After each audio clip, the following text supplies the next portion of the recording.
The kitchen window above the sink was fogged with condensation. Outside, February pressed itself against the glass, doing what it always did in Westerville. Inside, the refrigerator hummed. The television was on in the other room, some laugh track show, and my mother was laughing along with it. A real laugh. The kind she had easily back then. I was 16, sitting at the kitchen table with a printed acceptance letter and an enrollment form in front of me. Ohio Academic Challenge Summer Institute. 6 weeks at Ohio State for high-achieving students in the natural sciences, which was a category nobody in this house had ever particularly noticed me fitting into. The fee was $340. At the top of the form, in bold, enrollment deadline, February 15th. It was February 14th. I had asked my father twice. The first time, 2 weeks before, he'd looked at the number and said, "I'll take care of it." The way he said most things pleasantly, with no real intention. 5 days ago, he'd said the same thing. Same tone. Same somewhere else eyes. 3 days ago, I'd been standing in the hallway when I heard them in the kitchen. Not arguing, just talking the way they talked about problems that needed solving. Rowan's car insurance had lapsed.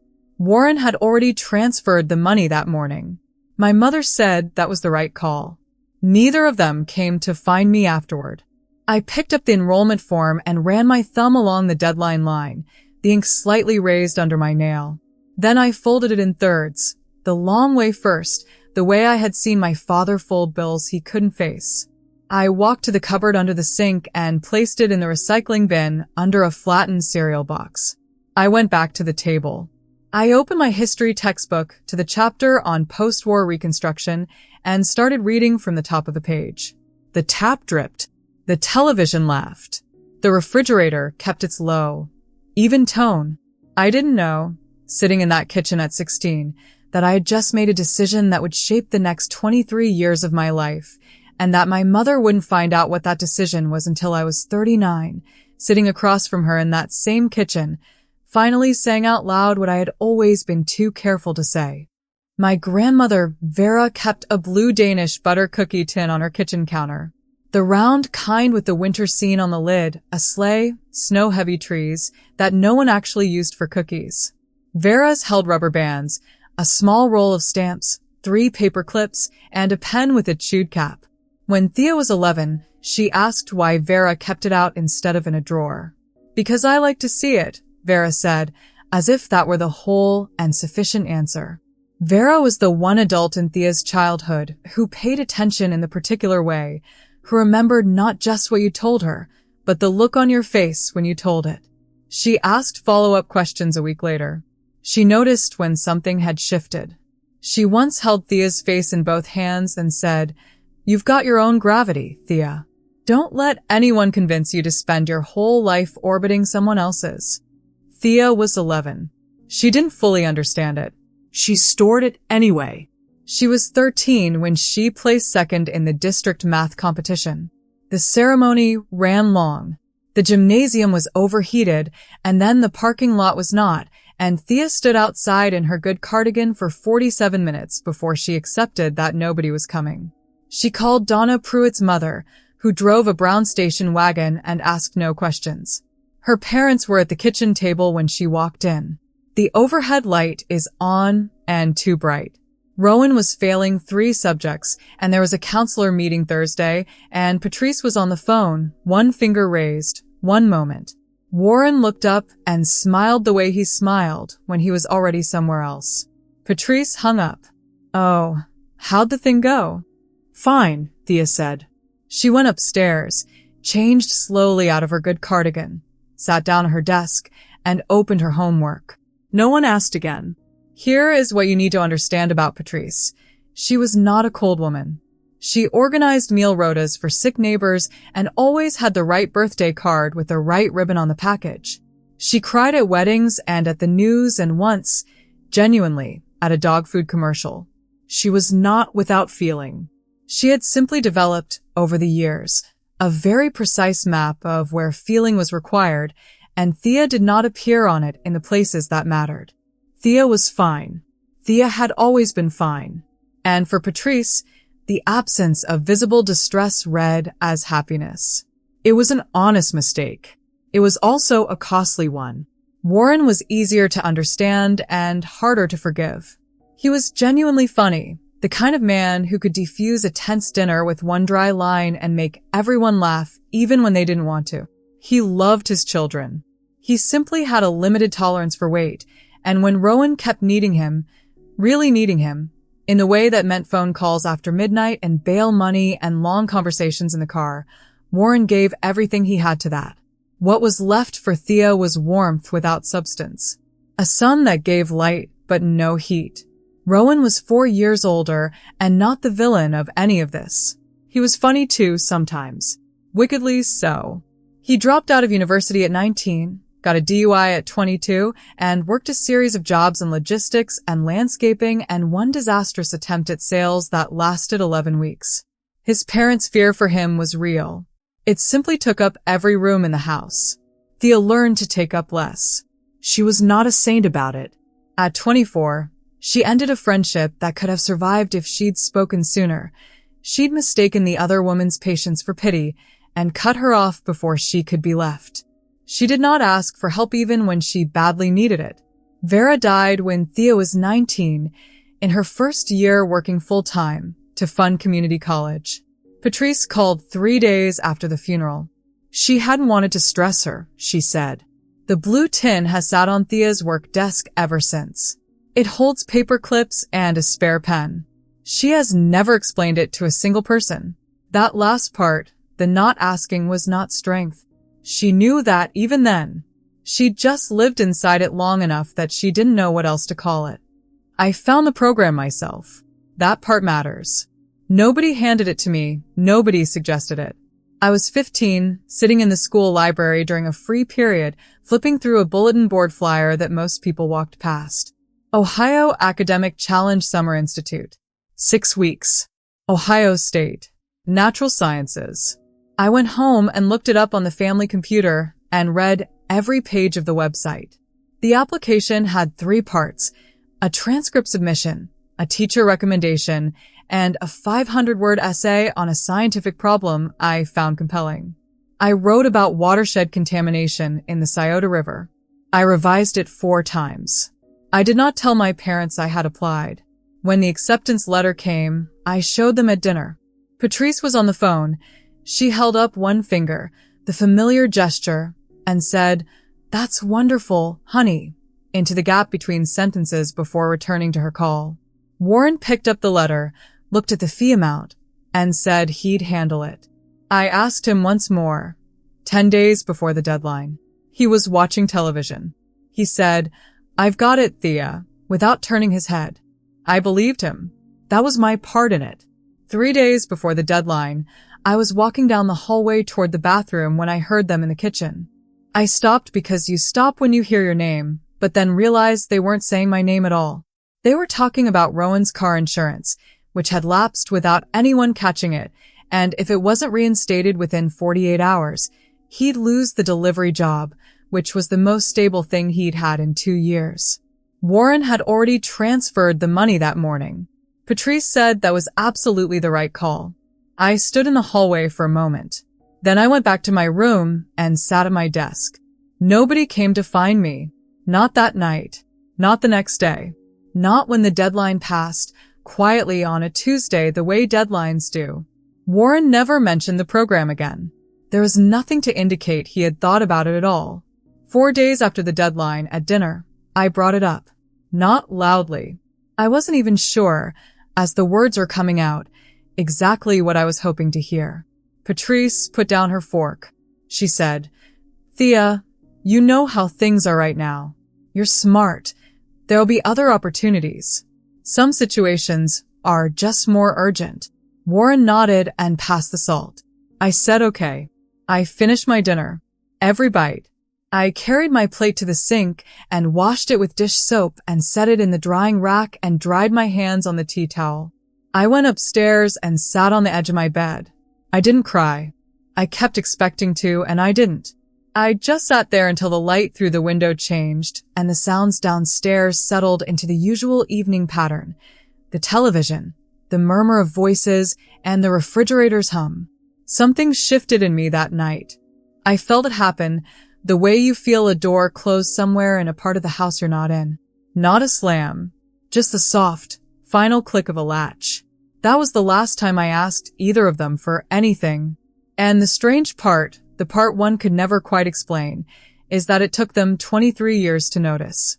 The FAFSA form was 37 pages long and assumed you had a parent sitting next to you. Thea did not have that. She had a Sunday afternoon, a dial-up internet connection in the school library, and a guidance counselor who had given her a photocopied instruction sheet with 3 items highlighted in yellow. She filled out the form in sections over 2 weeks, guessing at parts she didn't understand, going back to correct them, guessing again. She received a partial scholarship to Ohio State. She did not tell her parents she had applied until the letter arrived. Patrice said, "We're so proud of you." And she meant it. Thea always believed she meant it. Both parents came to the high school graduation.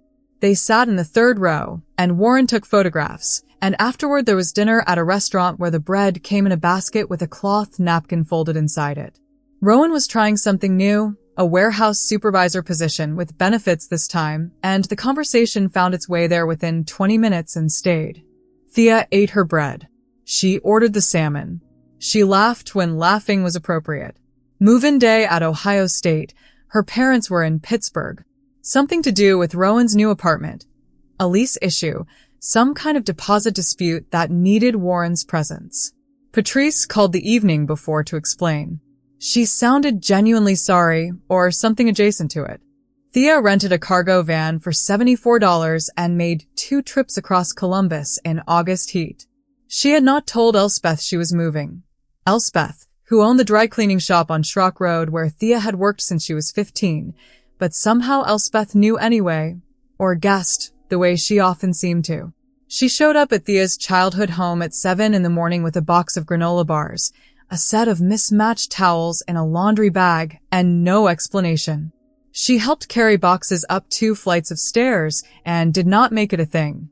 She drove back in her own car. She texted that evening, "Looks like a good building." Patrice's card arrived 4 days later. A $20 bill inside and, "So proud of you," with an exclamation point that seemed, in context, to be doing a great deal of work. Thea graduated at 22, 2 years of community college, 2 years at Ohio State, a path that took longer than most and cost her more than anyone knew. Her parents came to the ceremony. That mattered. She has never pretended it didn't. Warren fell asleep before her row was called. He had always been someone who fell asleep in warm rooms, and the auditorium was very warm. She saw his head drop from the stage. Patrice nudged him, and he startled awake and looked attentive for the rest, which was kind of them both. At the dinner afterward, Rowan had just entered a sobriety program. This was genuinely good news, the best news in years, and Thea did not begrudge it a moment of her parents' attention. She understood. She has always understood, which has been both her best quality and the thing that cost her most. But the conversation did not return to her. The day did not return to her. She smiled until her face knew the shape of it by feel, said goodbye in the parking lot, and drove home alone. She sat in her car in the parking garage of her apartment building for 20 minutes. Engine off. The concrete around her ticking as the van cooled. She did not go inside until she was certain she was fine, and by then she was. She met Callum at 25. Married him to 27, 31 guests, a ceremony in the Hocking Hills in October when the trees were doing everything they do in October. It was beautiful, her parents said so, and they were right. Nobody gave a toast. The engagement dinner had been the thing that stayed with her. When she called Patrice with the news, "I'm engaged, his name is Callum, I'm happy," the 4th question, before "tell me about him," before almost anything, was whether Rowan could be in the wedding party. The rehearsal dinner planning became, somehow, a careful negotiation around her brother's situation. Open bar, unwise, given everything. His girlfriend at the time, a seating consideration. Thea sat across the table from her mother and watched the logistics of managing Rowan occupy the room that was supposed to hold her. Under the table, Callum found her hand. They exchanged one look, just one, and said nothing. She was 31 when Patrice called and asked to meet. "Just the two of them," she said. A restaurant in Columbus on a Thursday. Patrice ordered the soup. She cried a little, not dramatically, just a few minutes of real-looking tears, and said she felt like she and Thea had grown apart and she didn't understand why, and she wanted to fix it. For 40 minutes, Thea let herself lean forward. She was almost ready to say something true. Then Patrice asked if Thea would consider co-signing a loan for Rowan's new business venture. Thea paid her half of the bill. She kissed her mother on the cheek, because that is what you do. She drove back toward Columbus on I-71, and somewhere around the Polaris exit, she started crying, which surprised her. She had genuinely thought, that she had made her peace with all of it years ago. Apparently the body keeps receipts the mind has stopped looking at. And I remember thinking, somewhere on that highway, crying at 31 years old, has anyone else ever been made to feel like a background character in their own family? Like your only function is to be stable so that everyone else can afford to fall apart? Because for a long time, I genuinely believed that was just what family was. That I was just built differently. That needing nothing was a personality, not a wound. The candles smelled like fig and cedar and something vaguely expensive. Thea stood in the aisle of a home goods store on a Saturday afternoon in March, holding it with both hands, and thought, Patrice would like this. Which was true, and which was, she realized, the only thought she'd had about it. Not whether she wanted to give it, not whether the gesture meant anything. Just the automatic calibration. Find the right thing, show up correctly, and be the easy one. She had been doing this her entire adult life, without once noticing it was something she did. She stood there longer than made sense for a candle. Then she put it back on the shelf, picked up a different one, sandalwood, something she actually liked, and went to the register. She still bought her mother a gift. A diffuser, in the end. Appropriate. Well chosen. She was not ready to stop entirely, and she knew it. But something had moved in her, quietly, the way groundwater moves, invisible until it isn't. For the first time, she could feel the distance between what she performed and what she actually felt. The gap had always been there. She was only now looking directly at it. She stopped rehearsing conversations on the drive to her parents' house. Stopped composing the sentences that might finally explain something, the ones she'd been drafting and discarding for 15 years. She stopped saving good news for phone calls that reliably ended with Rowan updates. She stopped filling the silences her parents left. The ones they didn't seem to notice were silences at all. One evening she was sitting on the couch with her phone, and she opened her contacts, and she found her mother's name. She changed the ringtone. Not to silence. Not to block. Just changed it from the particular tone she'd set years ago, a different one, distinct, so she would always know to pick up, to the same default chime as everyone else. It took 4 seconds. She set the phone face down on the cushion beside her and went back to what she'd been watching. The next year and a half were the quietest of my life. Not peaceful. Quiet the way a room feels after you've finally stopped waiting for something that was never going to arrive. I used to think protecting yourself from people who love you imperfectly meant there was something wrong with you.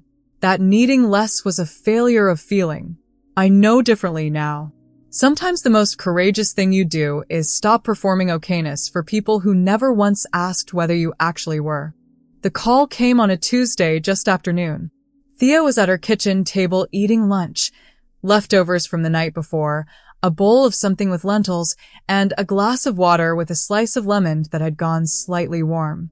Her phone screen lit up with Dot's name, and she answered it the way you answer calls from family members who don't call often. A small internal adjustment, a shift to attention. There was Patrice's younger sister, the organized one, the one who kept files and remembered dates.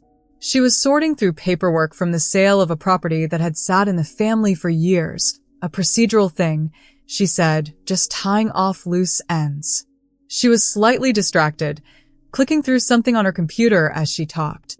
They'd been on the phone for perhaps 6 minutes when said, in the same efficient tone she'd been using throughout. "And I assume you've long since dealt with the savings account, the one your grandmother set aside. That all came through to you at some point." The lemon slice floated. "What account?" Thea said. There was a pause. The particular kind that happens when someone understands, mid-sentence, that they have just said the wrong thing to the wrong person. Explained it carefully, backtracking and filling in. Vera had accumulated $11,400 over many years, a little at a time, birthdays and Christmases, and whatever she could put aside from her pension. A separate savings account, specifically for Thea, education or a first home, or whatever Thea needed it for when the time came. Before Vera died, she had told Patrice about the account, made her understanding clear. When Thea was ready, the money was to be transferred.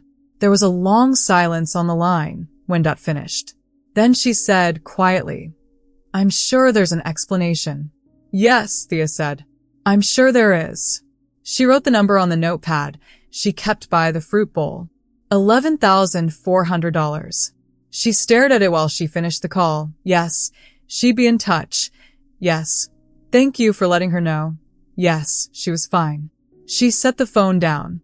Then she folded the page. Third, the long way first. She was halfway through the second fold before she realized what she was doing. She stopped, Looked at her own hands, unfolded the page carefully, and smoothed it flat against the table, pressing out the creases with her palm. She sat there for a while. The year she was 19 and had $43 in her bank account after rent, she had lived for 3 weeks on rice, frozen peas, and whatever was on sale at the discount grocery on Fifth Avenue. She had worked 30 hours a week and taken night classes and woken up some mornings so tired she had stood in the shower until the water ran cold just to feel something that would make her move. She had filled out the FAFSA form alone at 17 because she did not know a single person who had done it before her, and there was no one to ask. All of it while $11,400 that her grandmother had saved, specifically, quietly, for her for exactly those years, exactly those needs, sat somewhere. And then didn't. Patrice had almost certainly not thought of it as taking something. This is the part Thea had to sit with, the part that was somehow harder than the simpler story would have been. There was no deliberate theft. There was most likely a moment of necessity, something urgent, and a decision made quickly with a genuine intention to replace it, to sort it later, to fix it when things settled. And then the intention dissolved the way intentions do, quietly, without announcement, and within a year Patrice had probably stopped thinking about it at all. Vera died believing she had looked after her granddaughter. She had tried to. She never knew she hadn't. I sat with that information for 3 weeks. Not because I was deciding whether to say something. I knew I was going to say something, but because I had never, not once in my life, walked toward conflict on purpose. And I needed to understand why I was about to start. She called back on a Thursday evening when Callum was out and the apartment was still. She thanked her. That was the first thing, and she meant it without complication, which surprised her slightly because gratitude had not been her immediate feeling. She wasn't ready for Patrice to know that she knew. Not yet. She asked if Dot could hold that.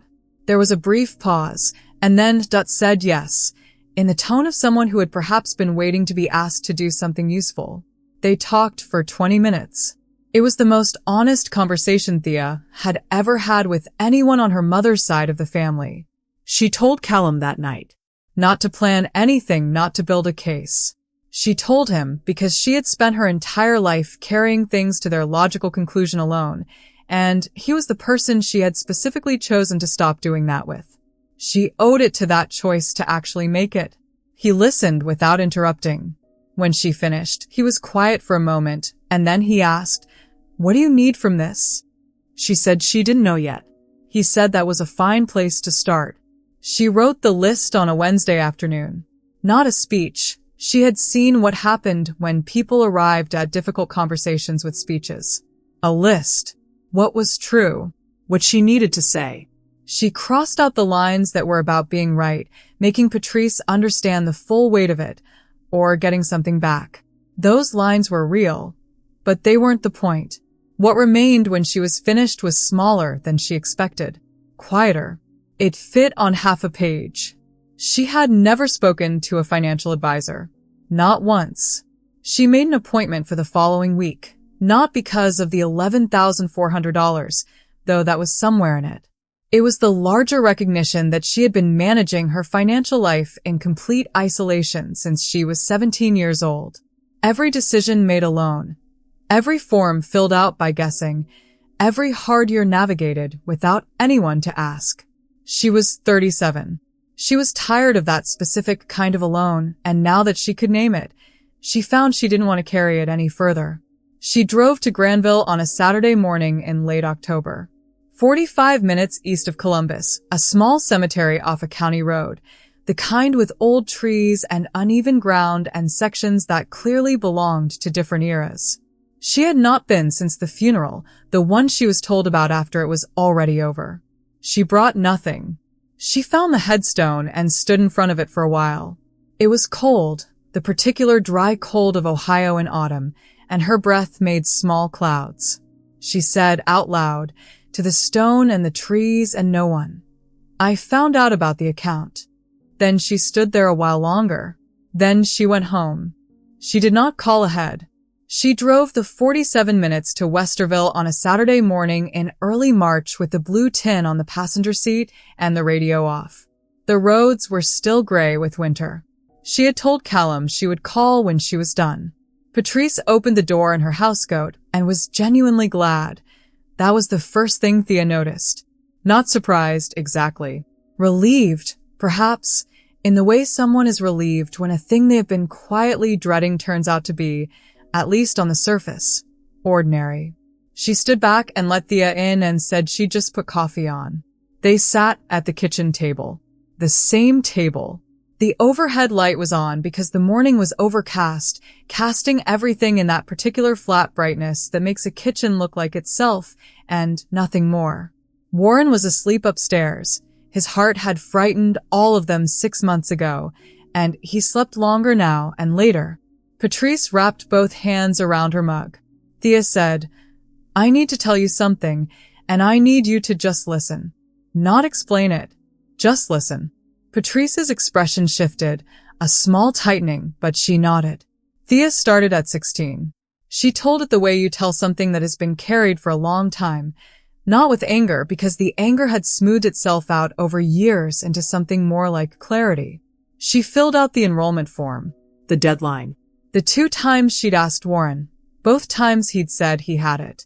The hallway, the voices in the kitchen, Rowan's car insurance. The money was transferred that morning. She told me about the dinner 4 days later. You're smart. There'll be other opportunities. Some situations are just more urgent. She told the van on move-in day and the card with the $20 and the exclamation point. She told of the graduation ceremony, the warm auditorium, and Warren's head dropping forward. She told of the engagement dinner, the open bar discussion, the seating arrangements, and the single look exchanged with Callum under the table. She told the lunch at 31, the soup, the 40 minutes of leaning forward, and the loan request that ended it. She did not raise her voice. She was not cold. She spoke at the pace of something true. Patrice said, we were trying to keep the family together. I know, Thea said. I'm not finished. Patrice closed her mouth. Thea told her about the call from... She told her about the $11,400, Vera's account, accumulated quietly over years, left specifically for Thea, with instructions that Patrice had received and not followed. She put the number on the table the way you set down a document, not as a weapon, as a fact. The wound was not the money. The wound was everything she had already described. The money was simply what the pattern looked like when it had a number attached. Patrice said, everything I did was for you children. I know you believe that, Thea said. The tears came then, and Thea watched them and believed they were real. Patrice was not a woman who performed distress. She was distressed. But the distress was hers, about hearing this, about being seen doing this, and Thea could feel the difference between that and something else, something that would have looked more like, I caused this. I see it. I'm sorry, Patrice said. I didn't know you felt this way. Thea said, You didn't ask. She reached into the bag at her feet and set the blue tin on the counter. The round one, a winter scene on the lid, is worn at the edges now. She watched Patrice look at it. Vera told me something when I was 11, Thea said. She said I had my own gravity. She said, Don't spend your whole life orbiting someone else's. She paused. I tried very hard for a very long time to do exactly that. To orbit. To be easy. To take up less. She looked at her mother. It made me dizzy. I had to stop. Patrice looked at the tin for a long time without speaking. Thea stood. She picked up her bag. She crossed to where her mother sat and pressed her lips to Patrice's forehead gently, and she meant it. And then she walked to the front door and let herself out. She did not look back at the house in the rearview mirror. She had seen it clearly enough. I don't know why I expected saying the truth out loud to feel like an ending. It didn't feel like an ending. It felt like setting down something so heavy I had forgotten it had weight. My shoulders actually ached on the drive home, like I'd been carrying it in my body the whole time, and my body was the only one that had been keeping track. Patrice called 3 times in the week after. Thea let 2 of them go to voicemail. The 3rd time on a Wednesday evening, she answered. Patrice wanted to explain the $11,400. There had been a period, she said, when things were very tight, and it was always meant to be temporary, and she had intended to tell Thea when the time was right, and she wasn't sure when the time had stopped feeling right. Thea listened for several minutes. Then she said, I'm not looking for an explanation. I was looking for you to understand what it was like for me. Those aren't the same thing. The line went quiet, long enough that Thea checked the screen to see if the call had dropped. Then Patrice said, I'll try. Thea told Callum afterward, sitting on the kitchen counter while he made dinner. She said, I think she heard me. I'm not sure yet whether she understands me. He handed her a piece of bread without saying anything. It was exactly the right response. A cousin texted through the family group something about how everyone's childhood had hard parts and nobody needed to make this into a whole thing. Thea read it once and put her phone face down on the table. There was nothing to say, and she found she had no particular interest in saying it. Warren called on a Thursday mid-morning. He was never at his best on the phone. He was a man who needed a room, a presence, something to do with his hands, and the call was awkward in the way his calls always were, full of pauses that he didn't know how to fill. He said he was sorry. He said he didn't quite know what to say, and he was sorry about that too. Thea told him that was more honest than most of what she'd heard growing up. There was silence, and she thought she heard him swallow hard. They stayed on the line for a few minutes longer, talking about nothing much, his heart, the weather, and then said goodbye. It was the most real conversation they had managed in years. 3 weeks after the confrontation, she and Callum drove to the Hocking Hills, the place where they'd married, in October, a different life ago. They rented the same kind of small cabin they always talked about and never booked, and they stayed 4 days. She slept 10 hours a night. She ate whatever she wanted, which turned out to be eggs in the morning and soup in the evening, and a great deal of bread in between. She said almost nothing of consequence for 3 days, not because she was low, but because she had nothing that needed saying. The quiet was not empty. It was the first quiet in recent memory that didn't feel like she was waiting inside it. She accepted the project lead role the Monday after they returned. She had been declining it in various polite ways for 2 years, citing timing, workload, readiness, and things that were not quite the real reason. When she told her manager yes, a colleague turned around from the next desk and said, I have been waiting for you to do that for 2 years. Thea wrote it down on a post-it that evening. She didn't fully understand why, but she stuck it to the edge of her monitor and left it there. She found the graduation photograph in a shoebox at the back of the wardrobe. She was 22 in it, alone. Mid-laugh at something happening just out of frame, gown slightly askew. She had never framed it because there was no one standing beside her in it, and for a long time that had seemed like the point of the picture, the absence. She framed it now, put it on the shelf in her home office, next to the blue tin. The shortbread arrived on a Tuesday, no card, just a tin, the kind with a tartan lid, and Thea knew immediately it was from Elspeth. She sat down at the kitchen table and cried in a way she hadn't expected, the releasing kind, the kind that means something has finally arrived that was a long time in transit. The Sunday dinner happened on a night in May. For people, Callum, Elspeth, Petra from work, and Petra's husband Declan, who told long stories that turned out to be worth it. Nobody was on their best behavior.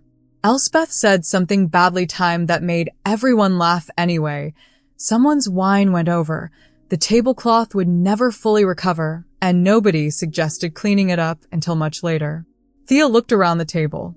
This, she thought. Not justice. Not resolution. This. Rowan called on a Sunday about a year later. He was not good at phone calls. He never had been. And this one had the particular halting quality of someone saying something they had rehearsed and then decided not to rehearse and then partially rehearsed again.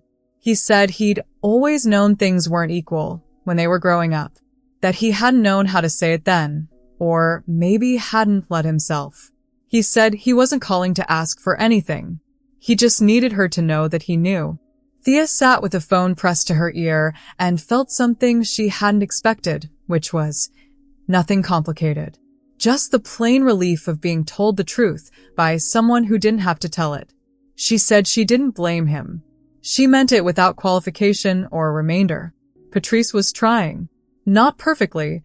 She still sometimes redirected mid-conversation, still reached for Rowan as subject matter before she caught herself, but she had started asking Thea specific questions. Not how are you, but how did that meeting go, the one you mentioned? Are you not well, but are you sleeping? And she waited for the answer, sat with it. This was new, and it was real, and Thea received it as what it was. Incremental, imperfect, and genuinely meant. Warren called one evening and told her he wished he had come to her graduation. All of them, but the university one especially. He said it plainly, without dressing it up. Thea told him she wished he had too. Then she asked about his heart, and he told her, and they stayed on the line for 23 minutes, the longest call she could remember. Not fixed. Less broken. Something. She rearranged her home office on a Saturday in February. Moved the desk away from the wall where it had always faced. She had always needed to close the world out to work, had always needed the blankness of plaster in front of her. She turned it to face the window. The light was better than she'd expected. It changed the whole room. The blue tin sits on the desk now, facing out. She doesn't think of Vera's words every day, but some mornings she glances at it and thinks, yes, your own gravity, still there. Some people will tell you that independence is a gift. I know differently now. Sometimes independence is a scar that learned to look like strength. The question I finally had to ask myself wasn't how I had become so self-sufficient. It was whether I had ever, once, been allowed to be anything else. There is a child in many families who does not cause trouble.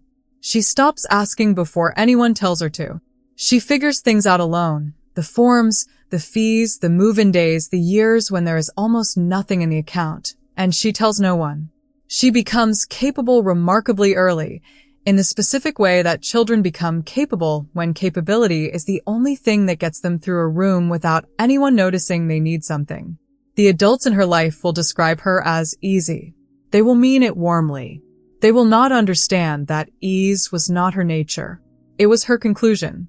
Something she arrived at after enough mornings of understanding, with the particular clarity children have before they learn to doubt themselves, was that the space for her need did not exist, and that she would have to build a different self in the space that did. The children who don't complain are not the ones with nothing to complain about. They are the ones who learned, early and precisely, that their complaints would not land safely. So they folded them, put them away, opened their history textbooks. What Patrice panicked at, in the end, was not the confrontation. It was the realization of what the silence had actually been. All those years she had believed Thea's independence was a testament to her daughter's strength. She had never once considered that it might be a testament to hers. The saddest thing about raising a child who stops asking is this. By the time you notice they've stopped, they have already learned to be fine without you. And they are. They really genuinely are. That's not the tragedy you think it is. But it might be yours.